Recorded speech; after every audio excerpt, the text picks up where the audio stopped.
everybody. My name is Faith Barbara Gaturi. I am partly an assistant producer, partly a writer, a full-time hustler in the streets of Nairobi without a governor and a deputy governor. So that's very unfortunate. So welcome to Book Lovers segment today. Reading to me is a form of escape. It's like taking a journey through a foreign land, a foreign city, meeting new people, experiencing new cultures, and you get to immerse yourself in all of that at the comfort of your own house. So I started reading from a very early age. As soon as I could start speaking, I think I was already reading. I grew up with my grandparents, and my grandfather was very insistent on promoting a reading culture amongst us children. So he bought us so many books, some of which were beyond our age, but we still managed to get through them. And that went on with me throughout primary school, high school, and even in campus. So currently, I'm reading two books. Not basically two books, but I have several books that I'm reading simultaneously. I just picked two from my duffel bag of books. First of all, I have 1984 by George Orwell. It looks like this. P.S. It's not an Illuminati book. It's really not. So I'm just going to read this small bit so that you can grasp what it's about. It says, Winston Smith works for the Ministry of Truth in London, chief city of Airstrip 1. Big Brother stares out from every poster. The thought police uncover every act of betrayal. When Winston finds love with Julia, he discovers that life does not have to be dull and deadening, and awakens to new possibilities.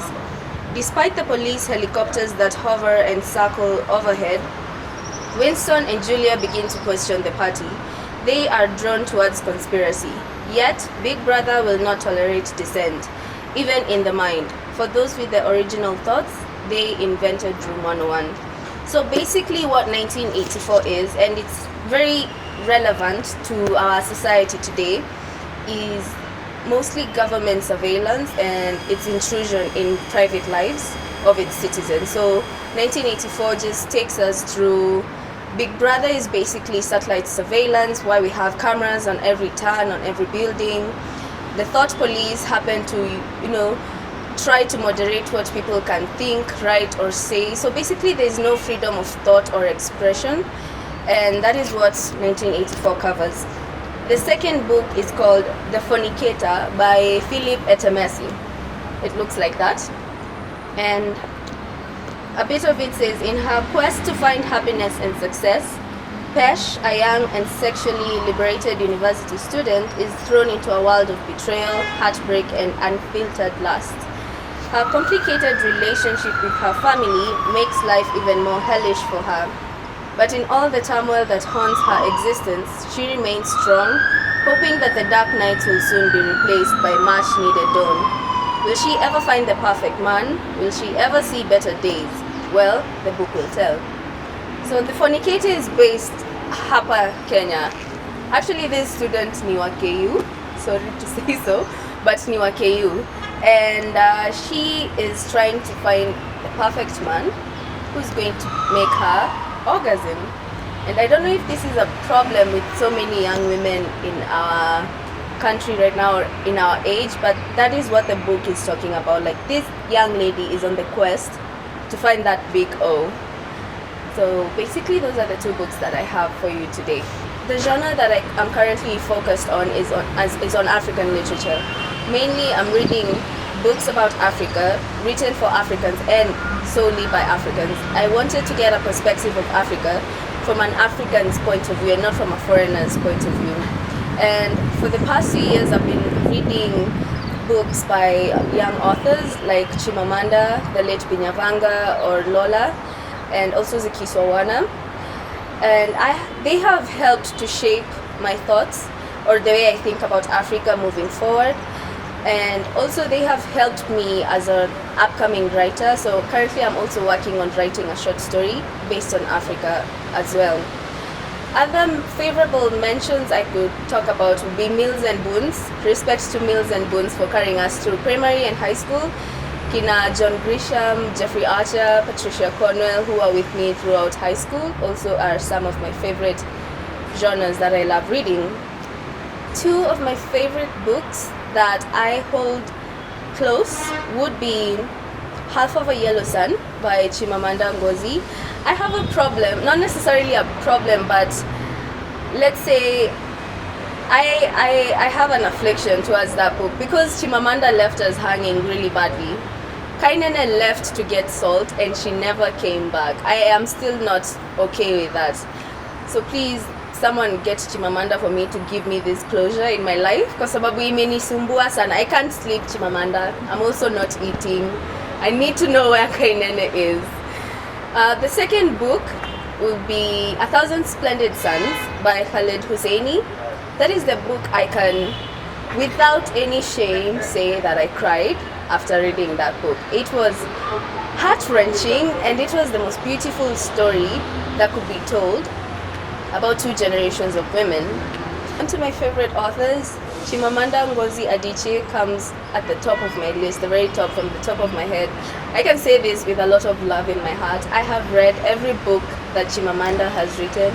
I have listened to all of her TED Talks, and I also need to admit that probably I have like a small crush on Chimamanda, but her writing is just so easy. It carries you. It does not like leave you. It does not make you feel bored while you're reading it. It carries you all through and through. Although I can say Americana was a really hard book to read from Chimamanda. The other would be Zukiso Wana. I really enjoyed reading London, Cape Town, and Joburg. It was a heartbreaking story, but it was so easy. The way she had written, the way she tells that story, you can relate it to having a conversation to an older best friend. The other would be Lola Shoyayeni, who wrote The Secret Lives of Babaseki's Wives, which was a hilarious book to begin with. It was full of comedy in every turn, easy language to understand, easy to grasp. You can barely put that book down. Other favorable mentions would be Margaret Ogola, Yvonne Odor, and the late Binyavanga, of course, and other books that I can come across. I'm really a sucker for any book that you can give me. But yes, those are my favorite authors so far. When talking about my reading habits, I usually prefer reading at night because it's much quiet, it's calm. There's not much activity going on around me. So at night you can find me with a book and a can of beer. I prefer beer over wine. I feel like wine itafanya I focus on the taste and all that, but beer helps me. So basically, have good lighting. Lighting is very important. So lighting, a good book, be warm if it's really cold, be in a cool place, a cool environment that will not make you feel drowsy, feel sleepy or bored. Just something that will, accompany your book with you and the can of beer. Ode to Toni Morrison, who reads with a glass of sherry. Also, I prefer reading paperback books like these ones. I do not have anything against PDFs other than I have motion sickness, so I cannot read in transit. The other thing is I also have horrible eyesight, so I cannot stare at a screen for so long. The third and most important thing, like every other coffee addict, is I would really like to smell my book, feel it between my fingers, the texture of the paper and all that.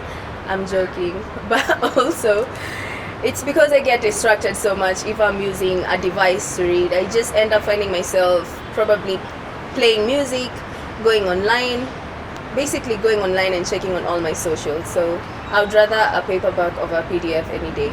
So the other point my friend told me that I found to be sensible and reasonable is for you to read the books that you actually love. Do not force yourself to read books that are difficult or hard, or because so many people are talking about it, so you want to also get on the hype. Most of the times I have fallen prey to that, and I have ended up not liking the book, just lagging behind in my reading habits because I have taken up a book that I'm not interested in, but because most people are talking about it and you want to be, part of the conversation about it, you feel obliged to read the book. So if you're starting out on reading, first of all, try something light and fun. Make sure you have an environment that is conducive or will entice you to even want to read more. You can probably schedule in an hour or two before bed. Once you have decided on that, you have to turn off your screens, because screens are the most annoying things that keep interrupting you when you're reading. So you need to like turn that off, settle down, have a cup of something, whatever your poison is. Madam producer hapa nakunywa wine kwa bathtub. It's cool, but yeah, you get your own setting and get the book and just start reading. You can also try out links, blogs, short stories, something just to keep you or give you some momentum before you start actually tackling now bigger books. Yeah, and encourage your kids during this long holiday to take up reading as well, in between all the fun and festivities. Thank you. So, like and share, and also hit the subscribe button and turn on notifications so that you can be receiving them as they come in.